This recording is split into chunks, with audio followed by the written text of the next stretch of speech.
नमस्कार. तर इंद्रायणी या मालिकेच्या आजच्या भागात आपण पाहणार आहोत की श्रीकला शकुंतलाला म्हणत असते की मी एकटी देवदर्शनाला जाते ना.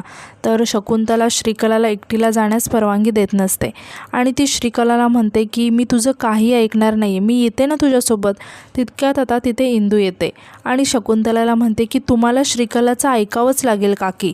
तेव्हा इंदूचा आवाज ऐकून श्रीकलाला खूपच राग येतो आणि ती इंदूकडे पाठी वळून बघायला लागते. आता इंदू शकुंतलाला म्हणते की मला सांगा काकी, काय चुकीचं बोलते ती? बरोबर तर बोलते, तुमची तब्येत नाही आहे ना घराबाहेर जाण्यासारखी. आणि काय म्हणते ती, शेळकेवाडीच्या गणपतीचं दर्शन घ्यायचं एवढंच म्हणते आहे ना, मग काय झालं? आणि म्हणते की तिची हरकत नसेल तर मी पण जाते तिच्यासोबत, तसंही मला जायचंच होतं तिथे, हिच्या निमित्ताने मला पण बाप्पांचं दर्शन घेता येईल. आता हे सगळं ऐकून श्रीकलाला मात्र खूपच राग येत असतो आणि ती इंदूकडे रागाने बघत असते. आता शकुंतला इंदूला म्हणते की इंदू, सांभाळून नेशील ना गं? तेव्हा श्रीकला शकुंतलाला म्हणते की आई, इंद्रायणी ताईंना उगाच कशाला त्रास, मी जाते ना. यावर इंदू म्हणते की अगं मला कसला आलाय त्रास? आणि ती शकुंतलाला म्हणते की काकी, तुम्ही ना अजिबात काळजी करू नका, फुलासारखं जपे ना मी हिला. तेव्हा शकुंतलासुद्धा तयार होते आणि म्हणते की बरं श्रीकला तू जा इंदूसोबत. आता श्रीकलाला मात्र खूप राग आलेला असतो आणि ती खूप रागात इंदूकडे बघत असते, तर इंदू मात्र खुश होऊन हसत असते. तर आता यानंतर आपण पाहतो की इंदू श्रीकलाला घेऊन शेळकेवाडीच्या गणपतीच्या दर्शनासाठी निघालेली असते.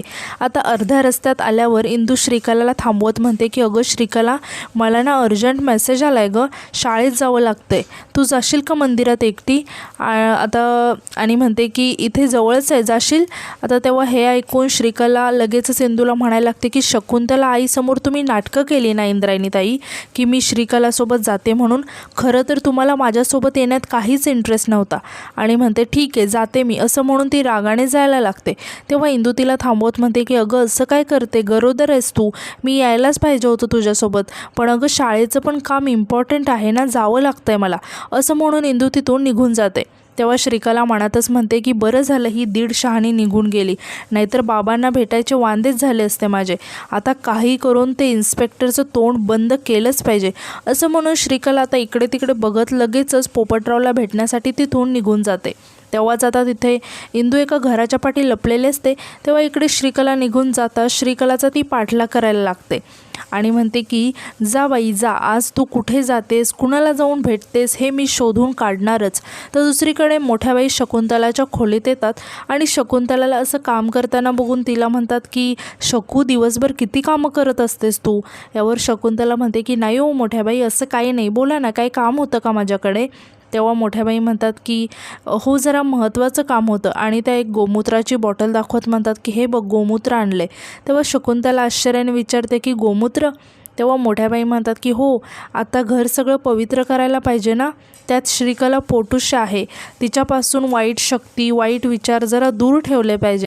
म्हणजे तसं अख्ख्या घरात तर मी गोमूत्र शिंपडणार आहेच, पण तुझी परवानगी असेल तर मी श्रीकलाच्या खोलीत पण शिंपडते. यावर शकुंतला म्हणते की मोठ्या बाई अहो, परवानगी कसली मागताय, इतकं चांगलं काम करताय तुम्ही, तर मी नाही म्हणणार आहे का? तेव्हा मोठ्या बाई लगेचच तिथून निघून जातात आणि बाहेर येऊन म्हणतात की श्रीकले, आता बघच मी काय करते ते. तर दुसरीकडे श्रीकला पोपटरावला भेटण्यासाठी जात असते, तर इंदू तिचा इकडे पाठलाग करत असते. आता श्रीकलाला असं जाणवतं की कोणीतरी तिचा पाठलाग करते. तेव्हा श्रीकला लगेचच पाठी वळून बघायला लागते, तर इकडे श्रीकलाने बघताच इंदू पटकन एका घराच्या आड लपते. तेव्हा श्रीकला इकडे थोडासा विचार करायला लागते आणि म्हणते की ही इंदी माझा पाठलाग करायचा म्हणून तर शाळेचं कारण काढून गेली नसेल ना, असं म्हणून ती इकडे तिकडे बघायला लागते. तर तिथेच आता गणपती बाप्पांचं मंदिर असतं, ती लगेचच त्या दिशेने जाते. तर दुसरीकडे मोठ्या बाई श्रीकलाच्या खोलीत येतात आणि म्हणतात की श्रीकले, बघच आता मी काय करते ते. त्या दिवशी ती छोटी खुपी जशी मला मिळाली होती ना, ती जर का मिळाली ना तर कामच होईल, असं म्हणून मोठ्या बाई लगेचच श्रीकलाच्या खोलीची झडती घ्यायला लागतात. तर इकडे श्रीकला आता गणपती बाप्पांच्या मंदिरात येते, तर इंदू तिचा पाठलाग करत करत त्या मंदिराजवळ येऊन पोहोचते आणि श्रीकलाला असं मंदिरात जाताना बघून इंदू खूप शॉक होते आणि तिला खूप आश्चर्य वाटतं आणि ती मनातच म्हणते की ही तर खरंच मंदिरात आली आहे. आता थोड्या वेळानंतर श्रीकला दर्शन घेऊन मंदिराबाहेर येऊन आता मंदिराबाहेर फेऱ्या मारायला लागते आणि सगळीकडे बघायला लागते. तर इंदू तर तिचा पाठलाग तर करत नाही आहे ना, आणि आता तिचं लक्ष एका ठिकाणी जातं जिथून तिला सहज पळता येईल. तेव्हा लगेच श्रीकला आता त्या जाते आणि तिथून लगेच पळ काढते. आता इंदूला मात्र काही समजलेलं नसतं आणि ती एका झाडाआडून हे सगळं बघत असते आणि तिला काही कळत नाही की ही श्रीकला नेमकी कुठे गायब झाली. तेव्हा इंदू मनातच म्हणते की ही श्रीकला ना वाकड्या डोक्याची आहे, नक्की काहीतरी गेम करणार आहे, काहीतरी गडबड नक्की आहे. असं म्हणून इंदूसुद्धा आता धावत जाऊन त्या मंदिराला गोल फेरी मारून बघायला लागते की श्रीकला नक्की कुठे गेली. मात्र श्रीकला तिला कुठेच दिसत नाही. तेव्हा हे बघून इंदू खूप वैताग आणि म्हणते की ही श्रीकला अचानक कुठे गायब झाली, पुन्हा फसवलं हिने मला. असं म्हणून इंदू खूपच वैतागते आणि तिला काही सुचत नाही. तर दुसरीकडे श्रीकला आता पाठच्या रस्त्याने धावत पळत येते आणि एका ठिकाणी येऊन थांबते आणि म्हणते की इंदे, तुला काय वाटलं गं, ही श्रीकला तुला इतक्या सहज हाताला लागेल काय? तुझ्यासारख्या कितीतरी जणींचे श्राद्ध खाऊन बसली आहे गं मी. पोपटराव लांडगे पाटलांची मुलगी आहे मी. तर दुसरीकडे मोठ्याबाई श्रीकलाची खोली चेक करत असतात. तितक्यात आता तिथे शकुंतला येते आणि मोठ्याबाईंना असे श्रीकलाची खोली चेक करताना बघून मोठ्याबाईंना विचारते की मोठ्याबाई काय करताय? तेव्हा मोठ्याबाई शकुंतलाचा आवाज ऐकून खूप घाबरतात आणि तिच्याकडे बघायला लागतात. आता शकुंतला मोठ्याबाईंना म्हणते की तिच्या खोलीची झडती घेताय का? तेव्हा हे ऐकून मोठ्याबाई खूप टेन्शनमध्ये येतात आणि शकुंतलाला म्हणायला लागतात की नाही शकू, झडती कशाला घेऊ, झडती नाही गं, ते तुला म्हटलं ना की गोमूत्र शिंपडायला आली आहे, पण इथे एक मोठा उंदीर दिसला गं, त्यालाच हकलत होते मी. आता शकुंतला खूप रागाने मोठ्याबाईंकडे बघत असते.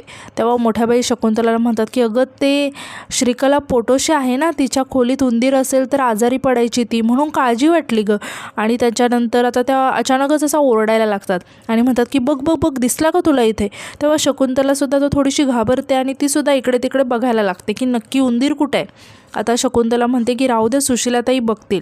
आता यानंतर मोठ्याबाई लगेच श्रीकलाच्या खोलीत गोमूत्र शिंपडायला लागतात आणि तिथून लगेच निघून जातात.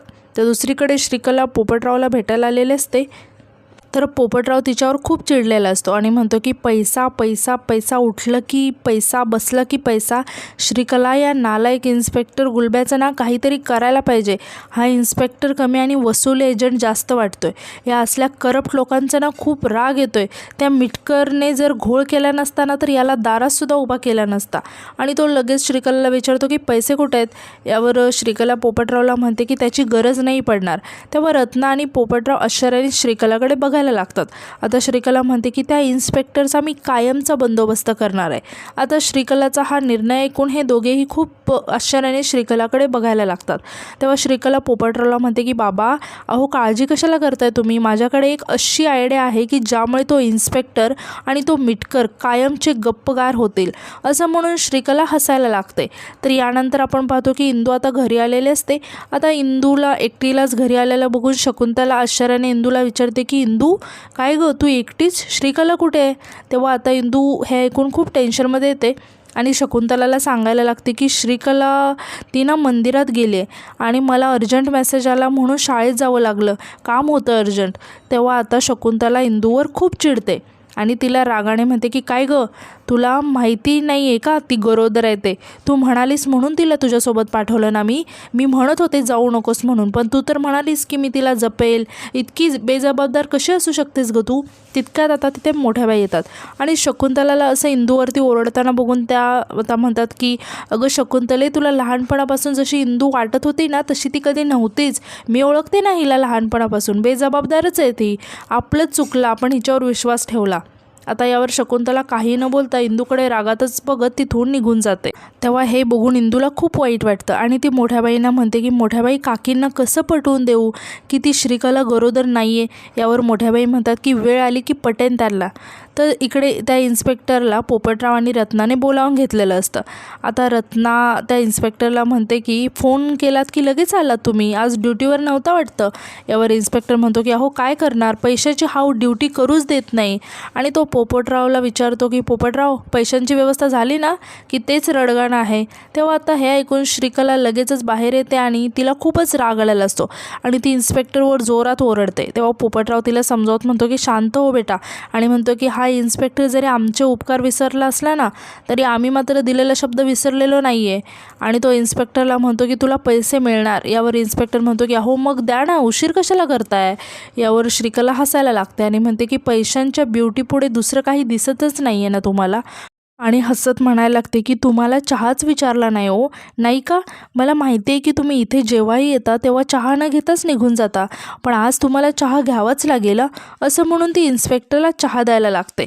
तेव्हा इन्स्पेक्टर म्हणतो की अहो चहाला नाही म्हणतच नाही मी, पण काय करणार, या घरात मला कोणी चहाला विचारलंच नाही. असं म्हणून तो लगेच श्रीकलाच्या हातातील चहाचा कप घेतो आणि चहा प्यायला लागतो. आता चहा पिताच इन्स्पेक्टरसुद्धा सगळ्यांप्रमाणे स्वतःचं भान हरपायला लागतो. हे बघून हे तिघेही आता एकमेकांकडे बघून हसायला लागतात. आणि आजचा एपिसोड इथे संपतो. तर उद्याच्या एपिसोडमध्ये आपण असं पाहणार आहोत की इंदू पोलीस स्टेशनमध्ये आलेली असते आणि तिथे असणाऱ्या एका पोलीस कर्मचाऱ्याला ती विचारते की मला जरा इन्स्पेक्टर साहेबांना भेटायचं आहे. यानंतर आता इन्स्पेक्टर पोलीस स्टेशनमध्ये आलेला असतो आणि जिथे मिटकर ज्या लॉकअपमध्ये असतो तिथे जाऊन त्याच्याकडे तो बघायला लागतो. तेव्हा मिटकर इन्स्पेक्टरला बघताच म्हणायला लागतो की हो इन्स्पेक्टर साहेब, त्या पोपटरावने मला नाही त्या गोष्टीत अडकवलं हो. तेव्हाच इन्स्पेक्टर त्याच्या खिशातून बंदूक काढतो आणि मिटकरच्या डोक्यावर ताणतो. तर दुसरीकडे इंदू इन्स्पेक्टरची वाट बघत पोलीस स्टेशनमध्येच बसलेली असते आणि ती विचार करत मनातच म्हणते की हा मिटकर काय म्हणाला इन्स्पेक्टरला, हे विचारलंच पाहिजे. या खुणामध्ये मिटकरचाच हात असू शकतो. तर दुसरीकडे इन्स्पेक्टर मिटकरला गोळ्या झाडायला लागतो. आता बंदुकीच्या गोळीचा आवाज ऐकताच सगळेजण तिथे जमतात. तर इंदूसुद्धा आवाज ऐकून धावतच तिथे येते आणि इन्स्पेक्टरने मिटकरला गोळ्या झाडल्याला बघून इंदूच्या पायाखालची जमीन सरकते आणि तिला खूप मोठा धक्का बसतो. आणि आजचा एपिसोड इथे संपतो. तर आजचा एपिसोड तुम्हाला कसा वाटला हे कमेंटमध्ये नक्की सांगा आणि उद्याच्या नवीन एपिसोडसाठी आपल्या चॅनलला सबस्क्राईब करायला विसरू नका. धन्यवाद.